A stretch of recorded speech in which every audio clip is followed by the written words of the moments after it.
Sering dikeluhkan warga atau masyarakat. Mengapa pembebasan lahan jalan tol itu lama sekali?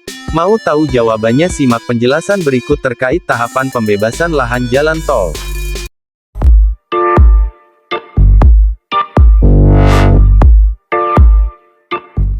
Assalamualaikum semuanya, kembali di channel kesayangan Anda, Duta Tiger.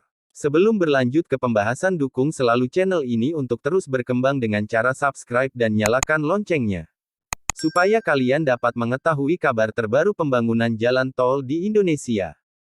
Pengadaan tanah terdiri dari perencanaan, persiapan, pelaksanaan, dan penyerahan hasil. Proses pembebasan lahan untuk pembangunan jalan tol adalah proses yang panjang dan rumit, dan dapat memakan waktu bertahun-tahun. Namun, proses ini sangat penting untuk memastikan bahwa pemilik lahan menerima kompensasi yang adil dan jalan tol dibangun dengan aman dan efisien. Tahapan pertama yaitu perencanaan. Perencanaan meliputi penentuan rencana lokasi yang dilakukan oleh pemerintah daerah setempat, termasuk Kementerian PUPR berupa dokumen perencanaan pengadaan tanah. Pada tahap ini, pihak pemerintah akan melakukan survei untuk menentukan jalur yang akan diambil untuk pembangunan jalan tol, termasuk pemasangan patok, anggaran perkiraan, ganti rugi waktu dan lain sebagainya. Persyaratan tersebut untuk pengajuan penetapan lokasi di tahap kedua. Masuk tahap kedua yaitu persiapan. Dan yang bertanggung jawab dalam hal ini adalah gubernur. Setelah menerima permohonan itu barulah akan dibentuk tim persiapan dengan instansi terkait.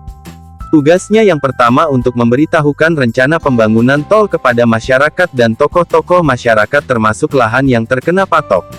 Yang kedua mendata subjek dan objek. Contohnya mendata masyarakat yang terkena patok seperti nama dan luas lahan yang diproyeksikan terkena jalur tol lewat pertemuan terbuka atau sosialisasi.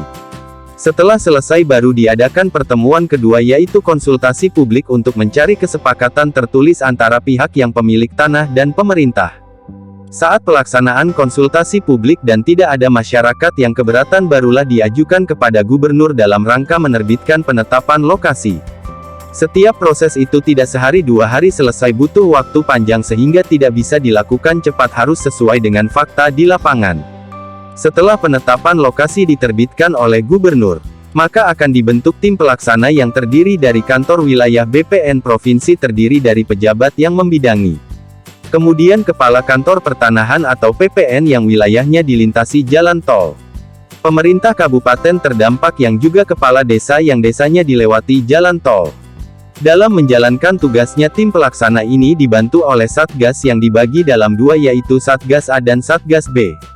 Dengan tugas masing-masing, tugas tersebut termasuk identifikasi dan inventarisasi lahan yang terdampak pembangunan jalan tol.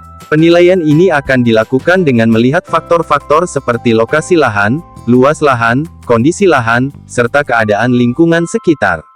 Musyawarah dengan pemilik lahan. Satgas akan mengumumkan hasil dan menetapkan nilai harga ganti rugi.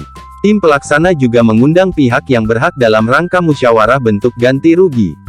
Pembayaran lahan. Setelah harga lahan disepakati, pihak pemerintah akan melakukan pembayaran kepada pemilik lahan. Pembayaran ini dapat dilakukan secara tunai atau melalui transfer bank.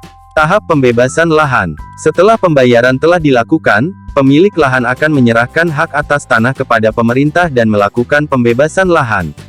Pemerintah dapat segera memulai konstruksi jalan tol setelah lahan telah bebas. Itulah tahapan pembebasan lahan jalan tol yang sering memakan banyak waktu yang panjang dan rumit, dan dapat memakan waktu bertahun-tahun. Namun, proses ini sangat penting untuk memastikan bahwa pemilik lahan menerima kompensasi yang adil dan jalan tol dibangun dengan aman dan efisien. Dan tidak semudah yang kalian bayangkan, jadi bersabarlah menunggu. Jika tanahnya terdampak dalam tol dan belum menerima uang ganti rugi, tim yang bertugas sudah bekerja keras untuk mendapatkan hasil yang terbaik untuk warga terdampak. Itulah informasi yang bisa saya sampaikan, semoga sedikit banyak ada manfaatnya. Wassalamualaikum warahmatullahi wabarakatuh. Sampai bertemu di video menarik selanjutnya.